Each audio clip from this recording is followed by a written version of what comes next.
afternoon, and thank you for joining the Arts and Media Information and Communication Technologies breakout session for the IVROP Regional Advisory Meeting. My name is Juan Campos, and I'm the coordinator of Educational Services for IVROP and the facilitator for this session. Also helping me manage this session, we have three actually individuals helping here that have worked behind the scenes to set this all up.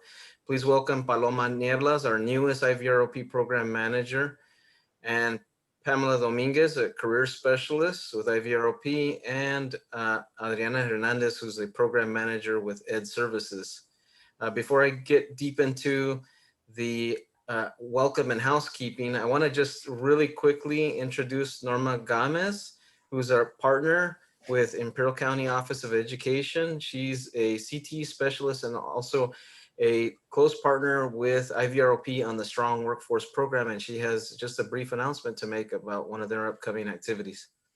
Thank you very much for the introduction, Juan. I'm going to go ahead and share my screen. And we're going to be, oh, clicked on the wrong button. We're going to be hosting our first CTE Professional Learning Network coming up on December 10th. It's going to be happening at 3:30. And here's the bit.ly link if you're interested on registering. This is just an opportunity for us to get together and talk about what's going on with you in your classes and have an opportunity to collaborate and see what we can do to better support you. So that's what we have coming on. It's going to be the first one, and hopefully we're going to be hosting them quarterly. Thank you, Norma. Yes, and please, educators, please make it to this really important meeting. It is an activity of the Strong Workforce Program Consortium, and we'll be there too. All right. Well, we thank you all for attending and participating today. I'd like to send a special thanks to our education community and CTE teachers. A major goal of these meetings is to maintain extensive business and industry involvement, to develop recommendations for CTE programs, and forge connections between school districts and industry and potential employers. These meetings are dedicated to supporting CTE teachers and students. Before we begin, I'd like to go over some housekeeping items. If you didn't register for this event, feel free to do so after the meeting. I'm sure that it'll appear, the registration link will appear in the chat. So please register, because this contact information, we can later keep you up to date on future industry breakout sessions. To help us know who is attending, please introduce yourself in the chat by writing your name, your organization, school, and title if applicable. Also, if you're able to, feel free to rename yourself by adding your organization to your display name to better identify you. And I think there's going to be a little tutorial on how to do that in the chat as well. We do have a full agenda, and we'll do our best to remain on schedule to respect your time. Our presenters will be staying on after the meeting for an after-session Q&A. Feel free to write your questions in the chat or make note of those questions, and our presenters will try to respond in the after-session Q&A. We'll also include responses in our regional CT advisory website in a few days. Lastly, we want to ask that you please complete a session evaluation. The link to this evaluation will appear in the chat, and we'll also ask you to complete an industry survey, which helps inform CTE programs and instruction. And that link will also be in the chat. With that, I'd like to introduce our first presenter, Duane Rinehart, MBA, Regional Director of Industry Engagement for San Diego and Imperial Counties for Information, Technology and Communications and Digital Media. All right, Duane. Okay. Can everyone see the screen that I've got up right now? Yes. Okay, then I'll go ahead and start my timer because I want to save some time for Mr. Zanazzi at the end of this as well. But anyway, welcome. Thank you for listening to me today. It's my pleasure to give you this presentation of the sector profile of information communications technology. I represent the California State Chancellor's Office of California Community Colleges. and this is focused on Imperial Valley, although some of the information that I present is for the entire region. I represent both San Diego and Imperial counties on the community college level, engaging with employers. I'll talk about a sector overview, some labor market information, some trends and recommendations for community colleges, as well as K-12 organizations. So first, let me start minimizing that so I can see what I'm doing. But on the overview of the subsectors, there are behind the screen and in front of the screen subsectors that I represent. They include the stuff where you would consider typical IT, which is behind the screen, programmers, networking, cybersecurity experts, as well as cloud database type of people. And then in front of the screen people, which are more either customer facing or they create websites and social media type of applications and job functions, which would involve business software applications like the Office, the digital media, the graphic design, video, animations, as well as the web and mobile layouts, editing, front end stuff, not necessarily the logic behind it. In order to get in and be successful in these subsectors, I've listed out, and I'll provide this presentation as well afterwards, the knowledge, skills, and abilities by subsector so that people can understand, here's what I need to learn in order to get a job, entry level, mid-level in this area. With respect to networking and cybersecurity, when I talk to employers, what keeps coming back a lot of times is these industry recognized certificates, such as the Security Plus or anything CompTIA for that matter, as well as some type of scripting language for the automation whenever you're doing cybersecurity audits, intermediate networking, cloud frameworks as well. For the other ones on computer science, which is mainly software development, programming, understanding this great demand for Python, JavaScript, Java, etc., but also combined with some type of debugging methodology, some type of version control systems, and some database backend.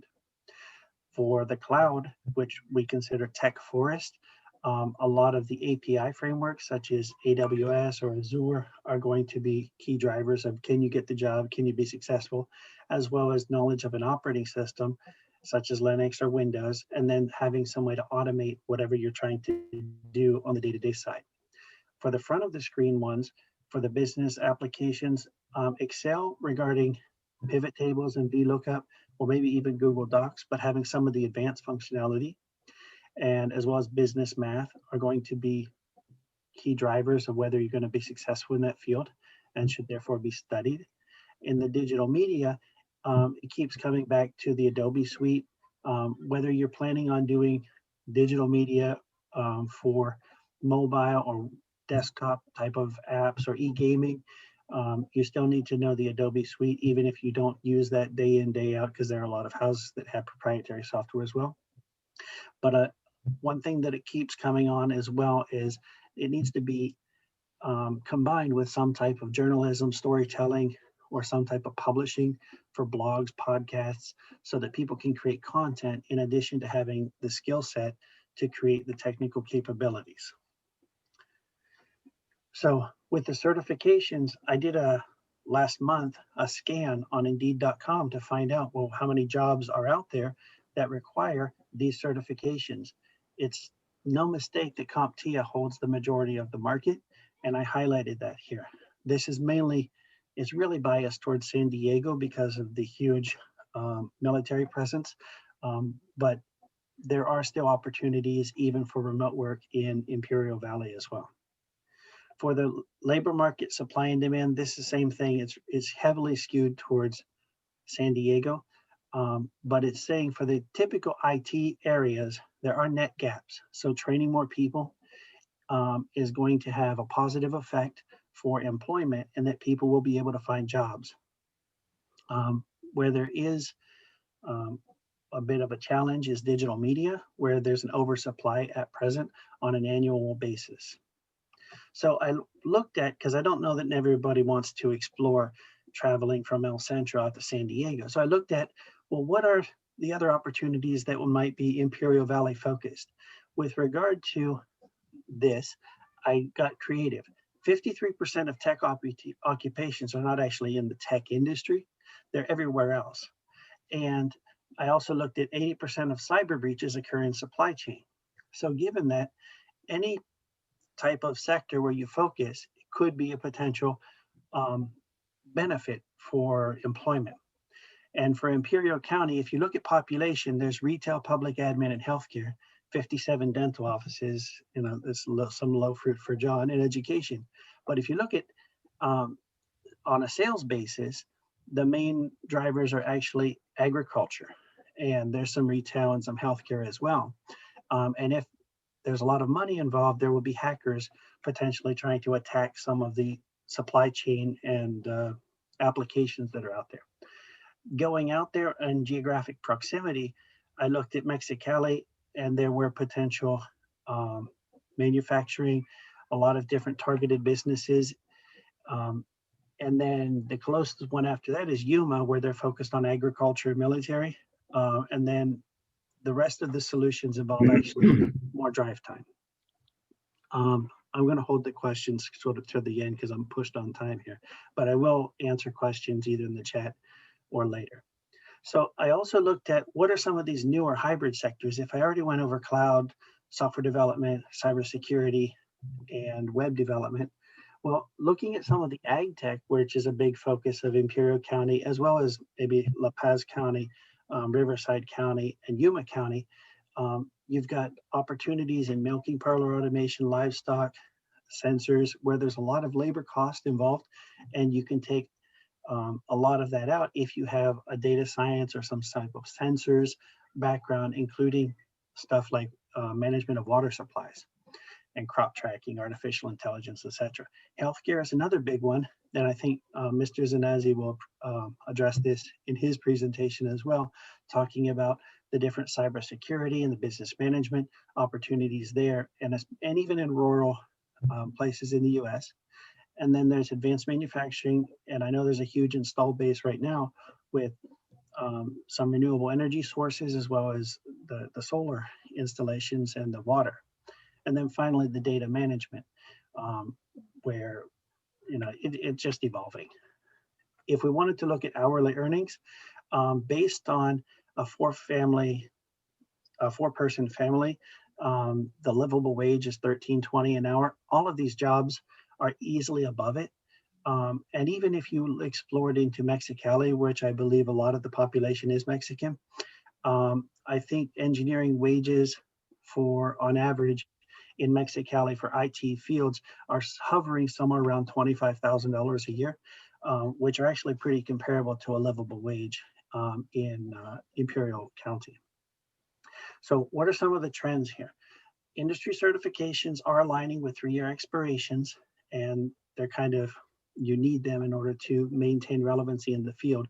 You can't rely on just a university certification or university degree anymore because it expires. You know, you got it once and it needs to be renewed. And then also you have potential for remote work and distributed teams, not only because of the COVID-19, but this has been going on for a while, where you have a lot of workers who are increasingly being tasked with collaboration in remote areas and working remotely. There's also the tighter product integration. You hear it a lot with the Echo and the Amazon products and the Ring and everything. Because of the smart homes, because of the apps that collect data and the sensors, there's going to be an increase in artificial intelligence, machine learning, the data science piece over the next 5 years. And it's going to be across industries, not just IT. So you'll see advanced manufacturing, supply chain, healthcare that also become bigger targets. So what do we do about that at the community colleges, where this is where I sort of hover a lot, is aligning curriculum with this common ID so that they have opportunities for transfer, as well as getting and touching on all of the key drivers for employment so that students can actually get jobs when they graduate. In the case of software development, it includes teaching Python, JavaScript, Java with agile methodology, debugging, version control. For cyber, you want to look at alignment with CompTIA objectives, And then you want to look at different system administration opportunities and look at the automation, the PowerShell and the Bash that are going to give people this added productivity boost. And for K to 12, most of this is really getting your curriculum together, understanding what it's going to be when the students graduate from high school and they move on to some type of college or university program. And you want to encourage the students to stay in the field because they're good paying jobs. So that's what I have here. I do have some additional stuff in the appendix regarding career ladders that you can also explore on your own afterwards, which look like this. They give you an idea about where you would go if you start out from a high school diploma, what type of education you would need, skills and competencies in order to get different salary ranges. So you can explore those on your own, but without further ado, I'm gonna hit stop share on here. I might have a chance if there's anything pressing to answer one or two questions right now, but I'd rather not pull too much time away from Mr. Zanazzi. So I'll push off, hand the baton over to him, and thank you so much for giving me this opportunity. Thank you, Duane. And with that, we'll hand it over to Mr. Zanazzi. And looking at the time, you have about 12 minutes. Okay. Yeah. All right. Thank you. So one of the things when Duane asked me to present and to talk a little bit about this, I'm actually a 30-year education experience. I have 15 years in the high school and 15 years in the college environment as a college professor. But for the last 10 years, I've been an IT person specializing in dental networks. And what I've been seeing is kind of similar to what Duane was talking about, to where it's a lot of the positions that they have, they do more, they do dental work, but they also do IT on the side. And one of the things, the biggest problem that I've been seeing out there over the past couple of months with respect to, and everything seems like they're blaming everything on COVID. But one of the things that I've been noticing is that there's been a huge increase in ransomware out there. And, a lot of people think they know what it is and stuff like that. But I just wanted to talk a little bit about it today too, because what I'm seeing out there is a lot of these businesses that we're trying to get people in there, they're actually in trouble because they're getting the ransomware.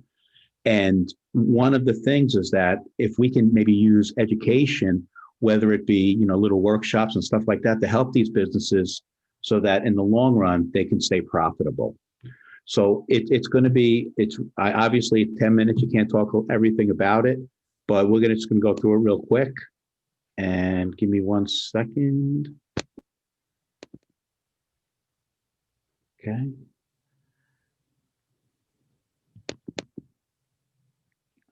Can you guys see that?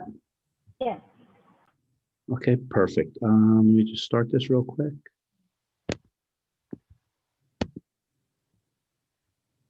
Okay. So one of the things is, could you imagine coming into work one day and seeing this on your computer? How many of you, I asked this question and everybody in the room will probably say they know what ransomware is, correct? Yeah. Can anybody guess the most famous person who was kind of tricked into ransomware? Anybody? It's kind of funny. Mark Zuckerberg. He actually got ransomware. So the thing is that it's not as prevalent as you think. So just be careful about it.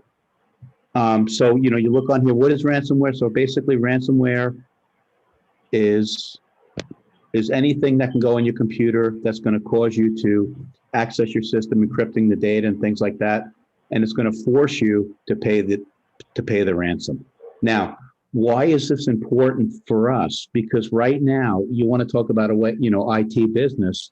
Last year, more money was made in illegal crimes than all of illegal narcotics combined. So, I shouldn't say this, but it'd probably be a good business. No, just kidding. But it's something that we need to be prevalent about, because with COVID and everything else coming on board, it's more and more people working from home, so it's going to affect more and more of us. So, you know, the cost is you're going to lose downtime. You're going to have employee downtime. You're going to lose your data. Somebody like myself will have to come in and clean it up. The big one that I'm familiar with is the HIPAA fines, and then the reputation on the business relationships.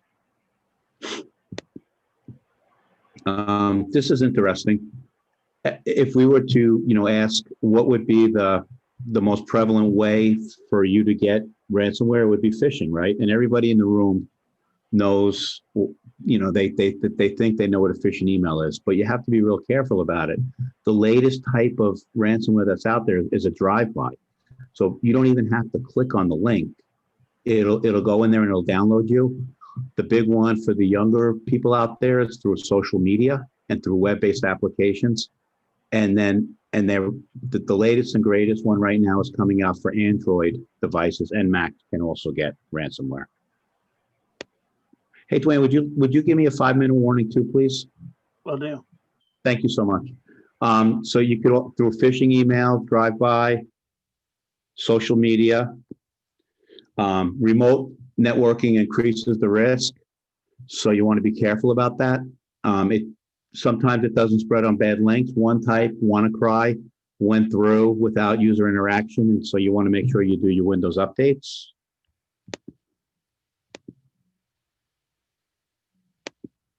So here's the crypto locker.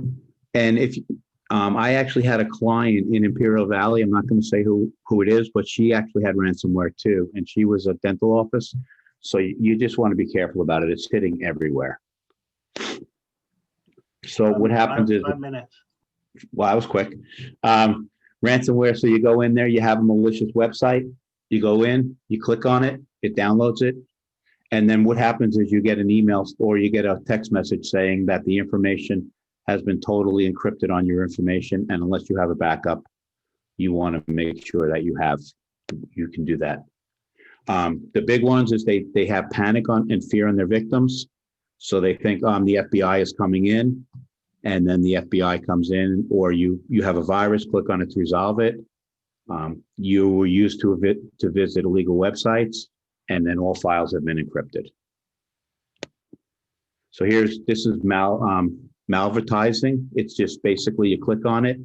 So all of these look legit, Yahoo and stuff like that. You want to make sure that you're careful about what the links that you link on. You have the fake pop-ups where it clicks on there and you have the Adobe. And then this is the last thing I'm going to talk about. And so basically you want to be careful about ransomware, because what's happening during COVID is that they're using COVID themes, and they go in there and information about vaccines, short supply, the information about if you wanted to go for the loan.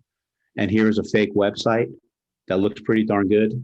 And it's basically the post office box to where you can apply. This was in England. So people were applying for the COVID relief, just like here in the United States, and boom, it was downloading ransomware.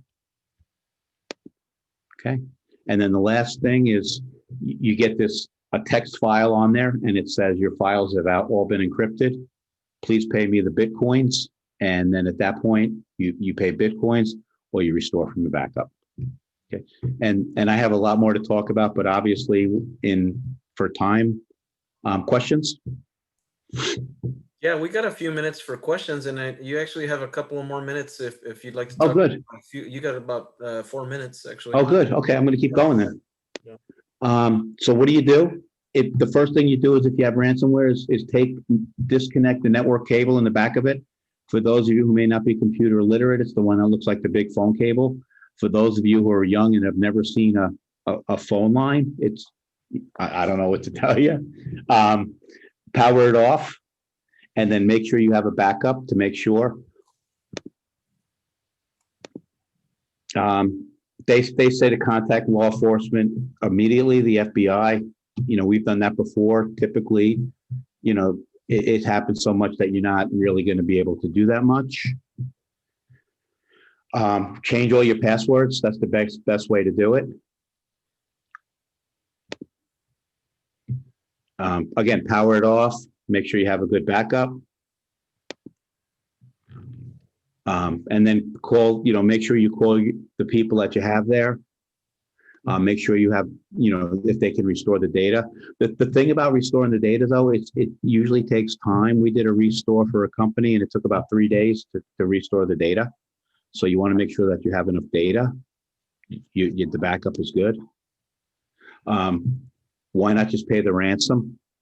Sometimes you will get your data back. Sometimes you won't. I had one situation to where the person, they wanted $5,000 in Bitcoin. So the person negotiated with them and knocked them down to 3,000. So they paid the 3,000 and they started getting their data back.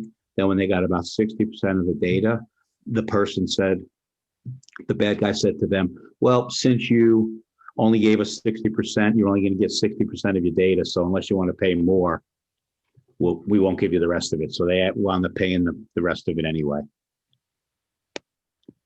Okay, this is the other one. This is what I've seen going on in the medical community, where they'll say, okay, you don't want to pay it. Some people say, oh, I'm not going to pay it. I have a backup. They'll be like, that's fine. But if you don't pay it, we're going to let everybody know, all of your people, all of your patient lists, that you didn't pay it. So now it's a HIPAA violation. Okay, so make sure you're careful about backing up information, and make sure you're careful about testing the information. Don't follow unsolicited web links. Be careful about the links. Make sure your operating system is up to date, even though a lot of times they won't do that, because what will happen is the information, even though they want to do the operating systems installs and things like that, a lot of times it'll break things, so they'll put the updates on hold. You have to make sure you have antivirus software. You want to make sure that people can't run applications. The newest Windows updates allow them to have where they won't be able to run things. And then don't open up macros from your email. Again, is a data breach. Here in California, we have the strictest, not only HIPAA laws in the country, we also have the strictest privacy laws in the country.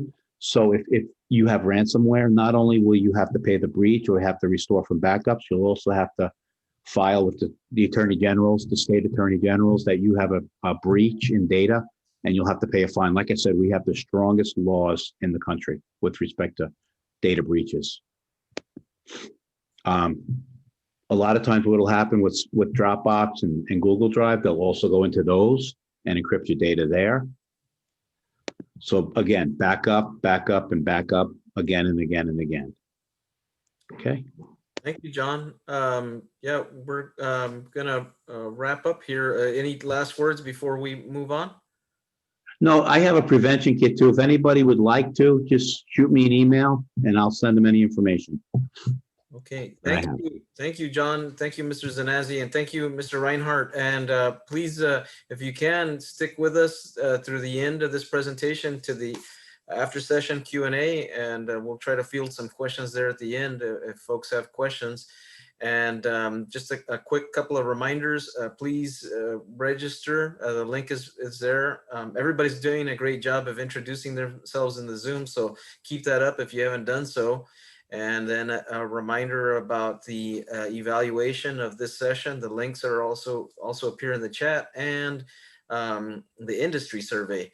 And again, a reminder to hang with us through the very end for the after session Q&A. And then in a few minutes, we'll also hear from the arts and media side of our presenters. So hang tight with us there.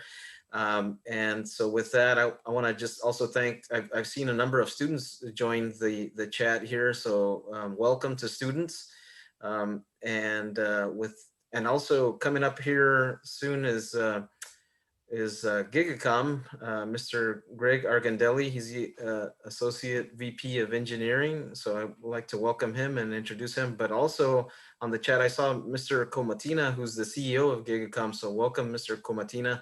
And with that, I'll hand it over to Greg. Thank you much. Thank you very much. Yeah, just the whole topic of ransomware is amazing, especially when you get into the basics of what human nature is. I'm going to go ahead and share out a screen here. So just give me 1 second.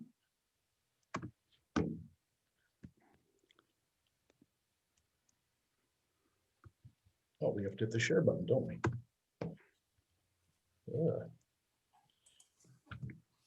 Okay, hopefully that's up right now. Yes. Great, thank you. Like I said, today's presentation I'm going to be doing is student development for IT today and tomorrow. First, a little bit of background on who I am. My name is Greg Argendeli, like you said, with GigaKom. 15 years as VP at GigaKom, heavily involved in K-12. 10 years before that, working with another company that some of you may know out of San Diego, edmin.com. And then another 10 years at National University out of San Diego. So a little bit of time in the education space. In each of these positions, I have done my own hiring and firing and research to bring the right people into our company. Speaking of our company, there we go. Click this, there we go. GigaKom is an information solutions technology provider. We're based out of San Diego. We have done quite a bit of work in Imperial County over the last 15 years. And our key pillars of the company, key practices, so to speak, we do networking, wireless work, cabling, unified communications, voice work basically, security, both cyber and physical, systems and storage, which is basically servers and storage, mobility, and end user support or whole district support. So if you're looking for any of that, you can always contact us after the session and through the Q&A. What I'm going to go through is basically the three largest types of individuals or positions that I see today in both our hiring and companies of our size. And again, we do work all over California, but we're still a small company. I'm going to switch over here. These are basically the network technician positions, network engineering, and the last one is it's kind of fun, which is the IT project manager position. So I'm going to have a little bit of a skills overview and then a education roadmap. Let's take a look at the first one. Let's take a look at the first one. This is our network technician positions. And again, this is just a really quick roll through. What does a network technician do? Well, depending on your job spec, when we look at network technicians, these are the people that do the physical installation of your equipment, your rack and stackers. They're going to be doing some work with the low voltage cabling and testing of that cabling. And if you excuse me for a minute, I'm going to make this so I'm looking into the camera and not looking over my shoulder.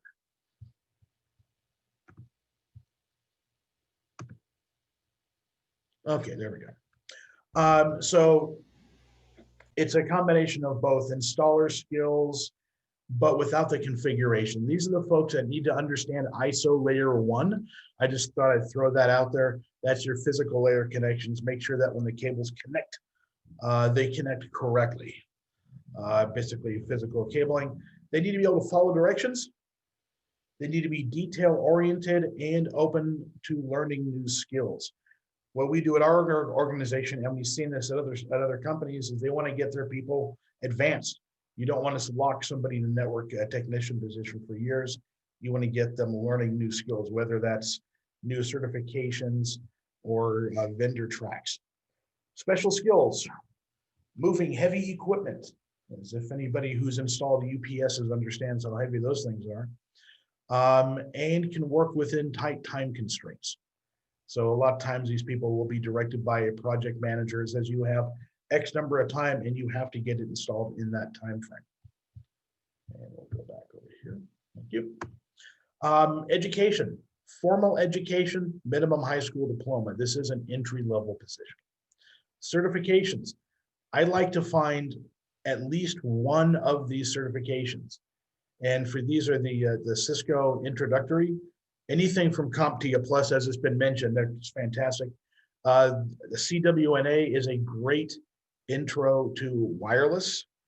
And if you really want to go for it, CCNA with the recent changes. Experience, again, entry level. We do a lot of interviews remotely or via Zoom or Teams or whatever you want to use, WebEx. And we like to tell the person, well, if you're going to be coming in here and you say you have a cabling expertise, bring in a couple of connectors, bring in your tools, show us you know how to do this. And then eventually we do bring them on locally and do a demo, more training, more testing, but at least show some skills over video. And that is a whole other ball of wax, how to do video interviews. Big certs, CWNA, CompTIA, any Microsoft cert, AS or BS degree is going to get you up on the list because it shows commitment to completion. And we always want to see that in our applicants. Network engineers, next step up. These are the folks that install and configure the network hardware. In our previous role, we had a tech who would come out, rack the gear, and then we would have a remote person do the configuration or pre-configure. In this case, the person can do the configuration themselves. They can do some basic training for admin users and documentation, and everybody loves cabling. Again, skills carry over from the previous level. It's very important to be able to pick up different device type configurations very quickly. Cisco to Cisco, no problem. How about Cisco to Extreme? How about Extreme to Juniper? How about Aruba to Extreme? They've got to be really ready to learn, show an aptitude for quick learning, and understand the different ISO layers 1 through 3. So we're getting higher in that stack. And this is the last time I will mention ISO layers. They need to understand how the physical cables go together in a detailed understanding of the first 2 layers, like basically the network layer. Special skills, technicians don't really deal with a lot of people. These people do deal with people. They need to be able to, like you say here, explain complex topics in a non-complex manner and take that complexity and be able to document it. So 2 years from now, 3 years from now, you don't have people wondering, what did this guy do? Well, it's all there in front of it and it was done correctly. Hot topics here. Certifications, CCNA DevNet, which is the new programming one, which really goes into Python and that kind of things to control the network programmatically. Extreme networks, a minimum IP campus and a minimum ACMA for Aruba. Those are going to make you stick out on the engineer side. Education, formal education, high school minimum, AS or BS preferred, again, primarily for the stick-to-itiveness in the degree. You can swap experience for degrees, but again, I like to see the degrees because it gives a focus. Basic certifications, again, it's entry level from Cisco, more higher CCNA, CCNP. The Cisco guys that are the people that are doing the Cisco Academy trainings are fantastic for this. They have been focusing, at least what I've been seeing, on the CCNA. I can't wait to see what the next round is going to be on DevNet and CCNP. Experience 4 years in the position with 2 years cabling. Even as a network engineer, you are never going to get around cabling because everybody likes crawling up roofs and crawling under floors and running cable. But that's just something that they're going to deal with every position. Next up, we have IT project manager. And yes, I realize I'm flipping through this pretty quickly. IT project manager, this is a unique one. It has a combination of engineer and accounting. These folks have to schedule resources. Sometimes they have to get the resources. They are the connection between accounting and engineering. And they need to make sure the project is executed. So they really need people skills. They have one side engineering, one side maybe the subcontractor, one side maybe bank, and of course the client. And they've all got to mission match things together. They need to be able to read blueprints. Now, not to the point where they memorize it, but basic skills that when you open the set of 100 pages, typically the low voltage stuff is on the e-sheets.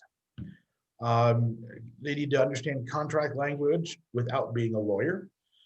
And they have to understand how to read an RFP and how that tracks back to contracts. And of course, basic accounting. We're not talking about certified accountants. We're talking about someone who can add columns of numbers and make them match. And time management. They have to understand how to get things done and how long things take in a typical project. Education, here's where we get to some serious formal education. From a 2-year, we're looking at an AAS or an ABA degree. Or if they're coming in with a 4-year, we're looking at a BBA, BSCS, a BS in computer science, and a BS in business administration. Those are the real strong suits because now we're looking more towards the business side. Certifications, the same as the other one, except we're adding now PMP. And again, experience, I want to find somebody that's had both field experience and engineer experience and who's already working at an MSP or a VAR or an information technology solutions provider like GigaKom. Someone who has that experience before they come into us. I don't want us to be their trainer. Hot certifications, CAPM from PMI, PMP certification is always good. Those will get you to the top of the stack. I think I'm doing on time. Am I doing okay on time? Yeah, you're doing pretty good. You got about 2 minutes. Fantastic. Final slide is one of the up and coming professionals, cybersecurity professional, along with the ransomware that was just previously discussed. Cybersecurity is interesting because a lot of people can get the certifications, CISSP, CISA, and hang their hat and say, I'm a certified security professional. There's more to it than that. Obviously, the formal education minimum, BSCS, BSc, ideally you're going to have a master's degree in hardcore computer work. Math is a fantastic degree to get for this, and some kind of real computer science master's degree, something that has really strong database in there as well. The conditions, spotless deep background check, including getting whoever is applying to unseal their records. If they had sealed records when they turned 18, you want to know everything you can about these folks. Certifications, again, CISSP is great, CISA is great.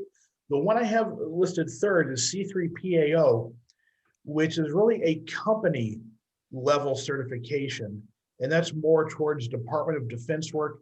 The C3PAO folks are the ones that audit the new DoD, I'm going to throw some more letters out here, Cybersecurity Maturity Model, CMMC levels 1 and 2.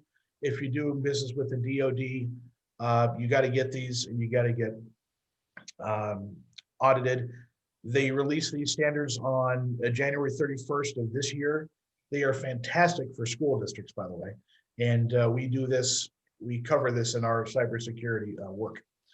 The skills, 2 years minimum. Code auditor, got to have a developer and code auditor experience because you need to be able to look at other people's code. What code? It's probably going to be Java, Python, JavaScript or ECMAScript, and C, and more likely now C# as we're getting into the more that piece. They need to be bondable. And when we look for those people, we say, I don't care if you've been a black hat, which is the evil hackers that go out and attack people and now they're reformed, or they're a white hat hacker, which means they go out and they attack people, but they tell them what they're attacking and they're reformed. No, don't bother applying because there's always that setup. We never know what you're doing. The other piece is, if you're going to hire in this particular level, we're looking at recommending 2 people so they can offset each other. So you don't have one person working nefariously and the other, and nobody should check. If 2 people are, you have a better chance of catching this, any issues internal, especially with these cybersecurity folks. If you have any questions, I will be available during the Q&A at the end of the program today. And thank you very much for your time. And I'd like to pass the baton on to, actually back to our host. Thank you. Thank you, Greg. Great information. I hope the students are thinking about the questions they're going to ask, because if I were a student, I'd be dying to talk to you a little bit more about these job descriptions and, you know, the requirements. So a couple of reminders again. Please visit the chat to find the registration link. Please, for our industry folks, please go in and answer that industry survey, and also the session evaluation. That's important for us as we continually improve our advisory meeting and our sessions. So next, and again, a reminder, hang tight for the after session Q&A. So coming up next, our presenters are Rafael Agustín. He's the Executive Director for the Latino Film Institute and Youth Cinema Project, and Sergio Monserrate. He's the Director of Operations for the Youth Cinema Project. And I'll hand it over to these two great gentlemen. Thank you so much for having us today. So like you stated, I'm the Executive Director of the Youth Cinema Project, which we actually do the program at Brawley Elementary School District, which just last week won the Golden Bell Award from the California School Boards Association for our work at Barbara Worth Junior High School. But full-time, I'm actually a TV writer. I wrote for several years on the show Jane the Virgin, and I currently have 2 TV shows in development at CBS Studios. So I want to talk about my expertise into what we do with this program in particular. And I think Paloma has a video that we're going to show right now. Yes, I do. So I'm going to go ahead and share the screen right now. Or I could just keep talking. I think we can see it now, right? Perfect. Film influences the human mind. It's a very powerful medium. The way you address diversity is by going back to the drawing board and starting in 4th grade.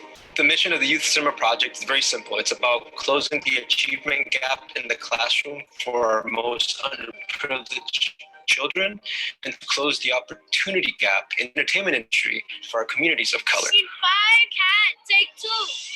The program involves 2 filmmaking mentors going into the classroom, and they teach the entire process of film. So how to generate ideas, how to write the script, all the planning and pre-production, filming itself in production as well as post. They go through the process treating the students as colleagues rather than lecturing to them. Action!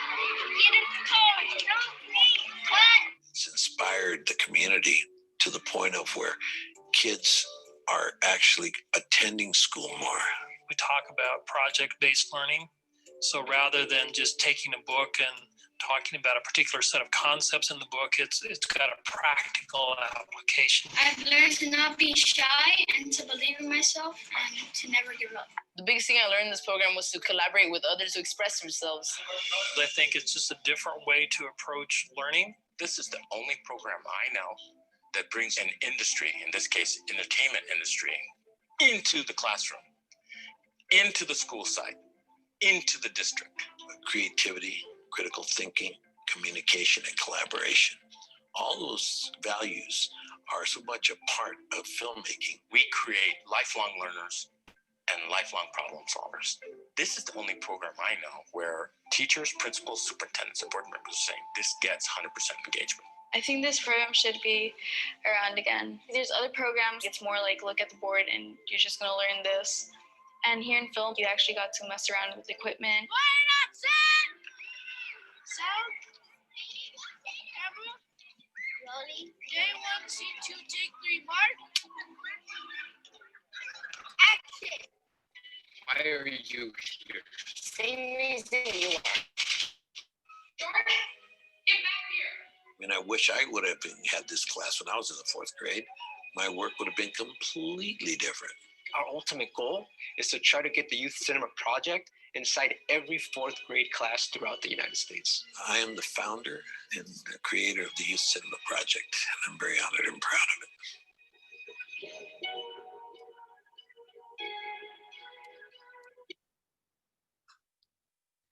Thank you so much for sharing that, Paloma. So essentially what we do is we bring the entertainment industry into the classroom so they fully understand what it is to have a production, right? To make a film, to make a story. The industry that we work in is the entertainment industry. And as we all know, Hollywood is still one of the last great exports of the United States to the rest of the world.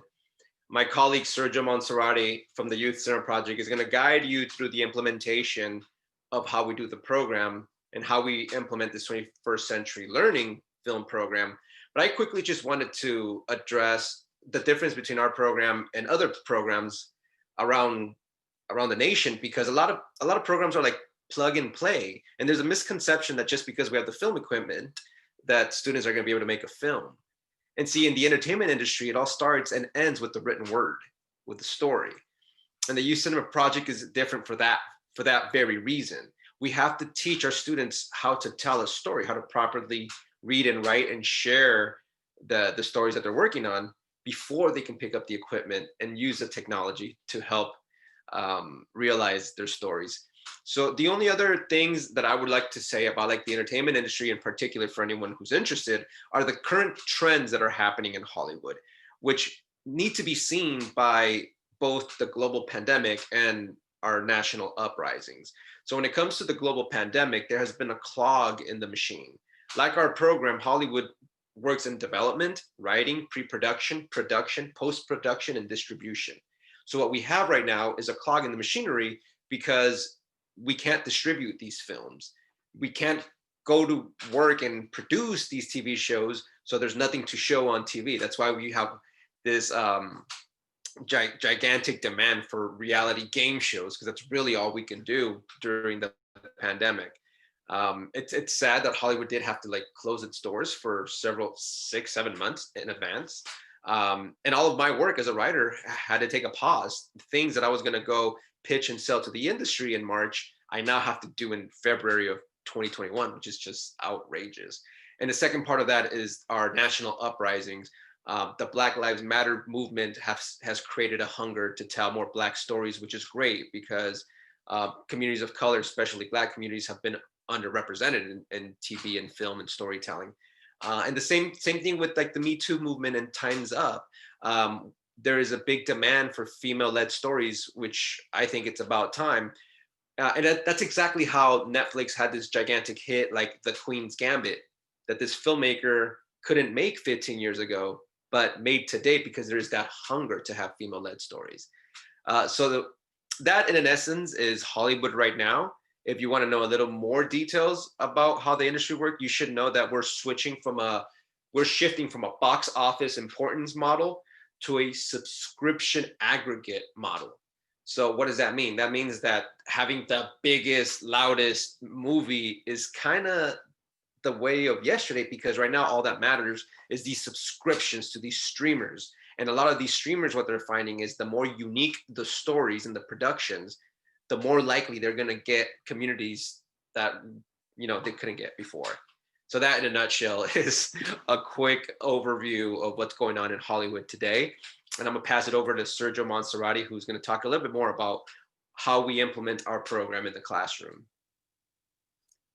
Thank you, Rafael. Hello, everyone. I'm just gonna go ahead and share a little bit about the operations of how the logistical stuff of like how the program works. Again, we're all about student voice, and that's pretty much what is important. Right now, as a student, no one likes to write an essay, right? But everybody wants to write a movie. So it's like, well, they have to start somewhere. So then basically all we're doing is hiding education within filmmaking. And then the important way of doing it is through project-based learning. So I'm gonna go ahead and start here. This is like our mission statement about how we're about project-based learning and kind of closing that achievement gap and the opportunity gap for our students. And we primarily are in public schools, and so we have a wide variety of diversity in there, so that we're trying to get our industry to kind of reflect our society a little more. So project-based learning is basically continuous practice and continuous reflection.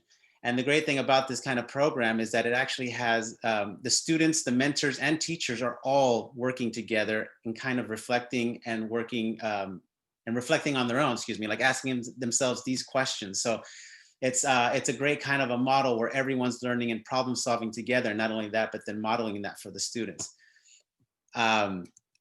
Here's kind of like a timeline of what it looks like. Basically what happens is that we go 2 times a week into the classroom. We teach filmmaking all the way through. So from concept to delivery, meaning that we start from an idea. So the first part of the class is basically teaching is how to come up with an idea, and then writing that idea, writing a story. And then basically everyone's basically going to write a script. And then from there, you're going to have to turn that in. You're going to have to pitch that idea so that we can fully develop a script. So basically it's not like an easy process where you just write a script and hey, we sell the movie. It's basically a whole development process of going through it and getting feedback. And this is when everyone's learning about how it basically works to write in this industry, or to like make films for that matter. So then they pitch to each other, and then from there they pick out of the 30 some scripts, they're going to pick about 3 or 4, and then they're going to fully develop that. So the next part is actually going into production teams, and then they create LLCs. They pretty much do everything that's needed to get prepared for filming. So it's basically what's it called? I'm sorry, excuse me. It's basically scene breakdowns. It's getting wardrobe, all these things. It's basically just getting prepared for the shoot. And then from there on, we go to the second semester where they actually film everything. And then they film the whole thing. They edit it themselves with the guidance of these 2 mentors that are filmmaking that are working in the industry currently. And then we pretty much submit them to film festivals. And so they get that process of learning how to, like, what you're supposed to do with something. Because, if you have a movie, there's still a whole thing of like, how are you going to get it distributed? And then now with the whole new, with streaming, there's just so many new ways and avenues to kind of get your stories out there. It's just a lot of people don't know how to start off. So that's basically the timeline. We go 2 times a week into the class for 90 minutes.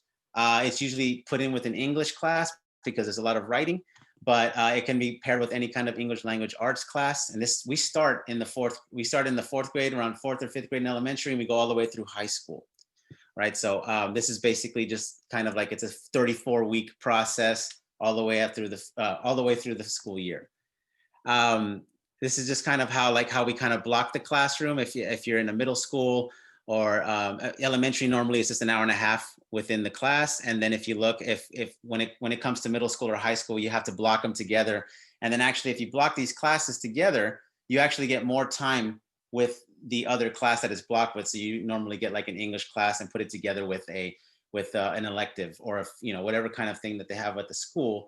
And it's the same cohort of students that are going for an hour and a half, but then that's giving that teacher for that subject more time with those students to do whatever they need to do for the year as well.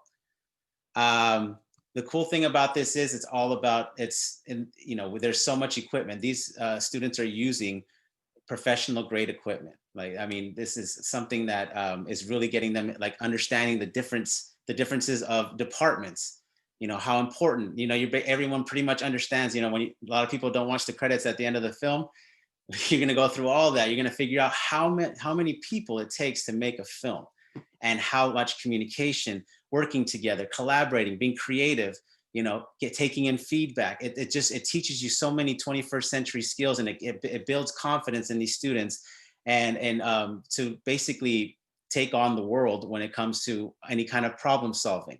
And all this stuff all these skills that you're learning in this program can be translated into any profession. And then this is basically kind of like the differences of the mentors and teachers, like how they work together. The best way that it kind of works in is that the teacher doesn't need to know anything about filmmaking. That's not important. What's important is that basically they help with the classroom, the management, and their teacher skills, and then we handle the rest. This is like a rubric where the students self-assess themselves, which is very important. The students throughout the year are going to rate themselves in my voice, empathy, reflective learning, and growth mindset. So they're going to actually see themselves progress within the year, and then that builds more confidence. That gives them, agency. It's just an amazing experience. And these are some of our industry partners that we've come along. We've been around. This is going to be our I think 6 years that we've been doing the program. And we have, these films get to be shown at the Academy of Motion Pictures of Arts and Sciences, at CAA, at Nickelodeon. We have other people that are, and Disney, American Film Institute. We have so many partners that are actually, not only are we having filmmakers teach them, but we also have the industry come into the classroom with workshops and teach them, okay, this is how you got to get into this job. This is, so it's like, it's all in one. You're learning you're learning all the things you need to do when you go into the industry, and then you figure out the pathway. It's not just being an actor. It's not just being an actor or being a gaffer. It's about, there's so many positions, there's executives, there's all these things that you can do. You can be a writer, like you can be a writer on TV. They make a good amount of money. So these are a lot of fields that we feel like a lot of people in our communities don't know that's out there or how to get them. And that's basically our job, to show them that. And that's pretty much in a nutshell the program. I know that I think I'm running out of time here, so I wanted to go ahead and wrap that up. Thank you, Sergio. And we'll have some time here coming up in just a few seconds for some after session Q&A. Thank you, Sergio, again, and to Rafa. So before I hand it over to Paloma, I just want to thank all of our presenters for their time and their dedication and support for this advisory breakout session. I want to thank all of our attendees and all of the IVROP staff working behind the scenes. I've mentioned Paloma. There's also Pamela, who's working behind the scenes, and our Ed Services Program Manager, Adriana Hernandez. And last but not least, I want to thank our IVROP Superintendent, Edwin Obergfeld, for his support and vision for these reimagined virtual regional advisory meetings. And with that, I'll hand it over to Paloma for closing announcements and the Q&A. Yes, hello. Hopefully everybody can hear me. I had a little bit of an issue right now with my internet, but thank you so much, like Juan was saying, for attending and giving us your time, and for joining the breakout session. And also, before we end the session, just a couple of reminders that we've been saying throughout the session. We'd like to remind you that we will be holding our industry-specific breakout sessions throughout the next few months. You can visit the Regional CT Advisory website, and the link is going to be shared on the chat right now for the dates. You could check that out. And next Wednesday, October 28th, December 9th, I believe, we'll be having another industry session. And in the chat, you'll see the links added for each and every one of them. And like we mentioned, make sure, if you haven't already done so, to fill out the industry survey, as well as the evaluation. That will be so very much helpful for us, so that we can continue to grow through each and every one of our regional meetings coming up. And as well, if you didn't have time to register before, if you could do that for us, that would be great too. And at this time, I guess we're going to open the mic for questions, right, Juan? Yeah. A couple of questions you may have for each and every one of the speakers. You can either put it on the chat box, or you can raise your hands and ask. Go ahead and ask, if I can ask Sergio and Rafa a question. This is a fantastic program. I mean, starting at the 4th grade and getting them access to this gear and the whole thing, it's about the story. Everything starts with the story. I just sent a message off to Sergio, and I was wondering, do you also go over some of the finer things like SAG and AFTRA membership, or have any of the kids been picked up by CAA yet? Well, no, they get to go to CAA and they get to meet agents and they get to film, to show their films at the end of the year. So they get to see their work. And it's pretty interesting because, I mean, they're all looking for new voices. So if they happen to see like a high school student that has an interesting voice, that's something that they can, it's kind of like recruiting, right? Scouting, so it's like something like that. But the SAG, and we don't really talk, we have basically 102 hours to teach everything about filmmaking in a year, and it's really tough. So the whole thing is just to focus basically on the story, because it's, and like you said, tell the story. And then it's not really important about the equipment. The equipment's great. But the funny thing is like the kids always want to go to the equipment really quick. They go to the equipment and then they realize after we shoot, they're like, I wish I would have spent more time on the story. So it's, but to answer your question, SAG, we don't go into the unions. We let them know that they're there. But at first we're letting them, that's kind of more advanced. So we kind of haven't really incorporated that yet. But we do have some workshops where a union member, like we had a lighting gaffer technician come in and talk to them about unions as well. So yeah, we have some things like that. Cool, thank you. Any more questions? I have a question. So I actually have a stowaway. My son is in the arts media class, and he has a question for Greg. So I'm gonna step out here and. Uh-oh, you found my YouTube videos.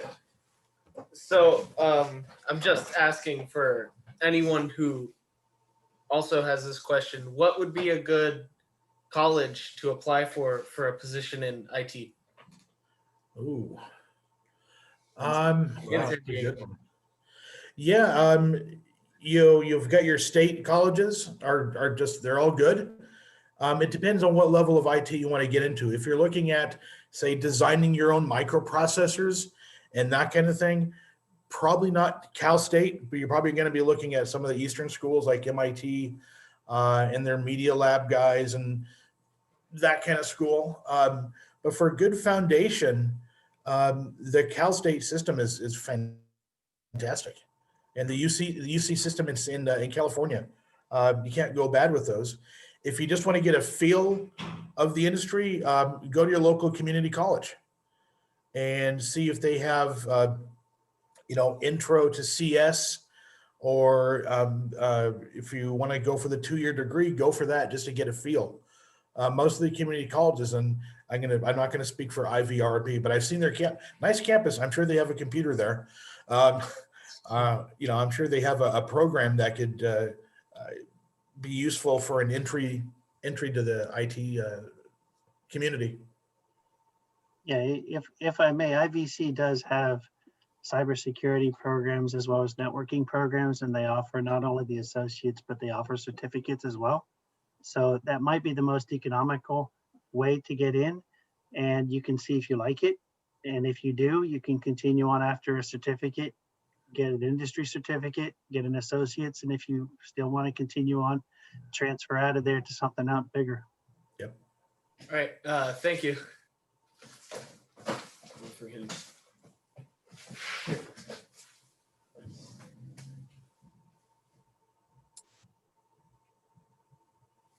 Okay, any other questions? I'm gonna add a question there, Juan, if I can. So good afternoon to all the presenters and the organizers. Thank you for your time. Just want to thank Sergio and Rafa, first of all, for taking their time, of course, and commend them, I'm sorry, on the great work they're doing with the program that they just introduced. It's a great opportunity for all of our kids here in the Valley.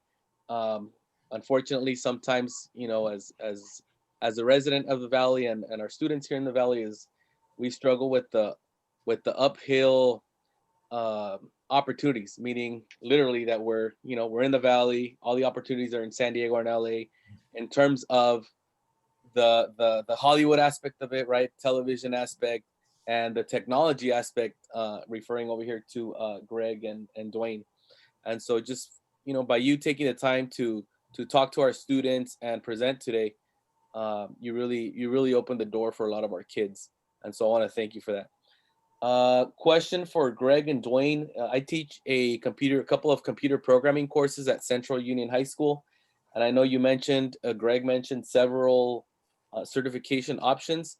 Is there a certification that you would recommend for the students that take the Java course, the Java programming course? Ooh, I don't know offhand of any certification courses for Java. I think Duane had a good list. I don't know if his list included Java certifications. My recommendation on there is again, first look at CompTIA, see if they have one that covers that, and then I would have to do some research and give you a couple. Okay. Duane? Yeah, it's actually on one of the appendix slides that I had on this career ladder, where I can share real briefly. Regarding software development, it is a little bit tricky because there's a lot of part art, part science, and logic that's involved here. But the one that I had here is an Oracle Certified Professional for Java, which can help you to say, yeah, I know Java.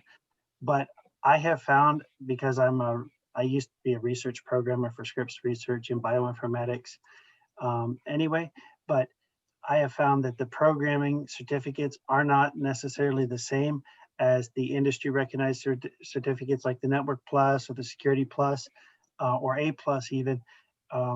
So, it's kind of touchy where you look at the programming because there are a lot of intricate nuances to programming and logic that need to go into it. But there is there's a Java certification, there's a Python certification. I just don't know that those are going to be order winners. Like an employer would say, yeah, because you have that certificate, I assume that you know. I mean, I interviewed people when I was at Scripps hiring junior people with SQL certificates saying, oh, I've done database work, and I would just re-quiz them and just go through to make sure that they knew the concepts behind it, because those certificates, they can only go so far. Yeah, that's what I've seen generally is more of the incline into the CompTIA certifications, but I think those are more heavily based on hardware networking, right? Well, they have multiple facets of them, but they're not programming, which is what you initially mentioned. You have like hardware stuff where they have A plus, and then you have some network stuff like Network Plus. Then you have cybersecurity, like the Security Plus, the CISA Plus, etc. But they're not programming. Thank you.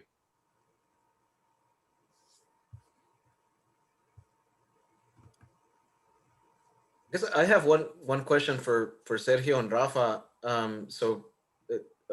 Edward James Olmos is the founder of the Latino. No, is it the my bad? The Youth Cinema Project. Is he just as cool as he seems? I mean, he just.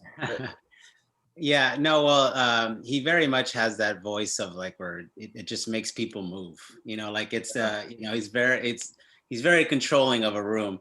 No, he's I've been working with him for over, I want to say 10 years now, because I started off working with him for the film festival that we used to have, that we still have actually, the Los Angeles Latino International Film Festival. And he created the Latino Film Institute, which encompasses Youth Cinema Project, LALIF, and then we also have Latinx in animation. So it's just he's amazing. He's very much a part of. He lives and breathes Jaime Escalante. He's pretty much, that's why we kind of came up with this kind of thing, was just, it's the same situation. Like Jaime Escalante started early. You have to start early. And then these skills, like, again, it's this program is just teaching. It's just that we didn't reinvent the wheel. We just started at an early age. When you want to teach a kid a language, you want to start early. Same thing with anything else. You just got to get them to going early to build that confidence as they go on and on and on. And but like it's been very much a huge privilege and an honor to work with him and to see him work. And obviously he's an amazing actor, but also a great activist, and just very much about the community and figuring out how to kind of help build this community. You're spot on. I was flipping maybe about a couple of months ago. I was flipping through the Spectrum News channel, and I came across him talking about the festival, the film festival, and that was like right around the same time that COVID hit. I want to say that's when they were airing that segment, and you just he grabs your attention, even through the TV. You just kind of stop and he just commands your attention. So, anyways, very cool. Thank you for sharing that. No problem. Thank you. I have a question as well. Do you have any programs or opportunities for high school students?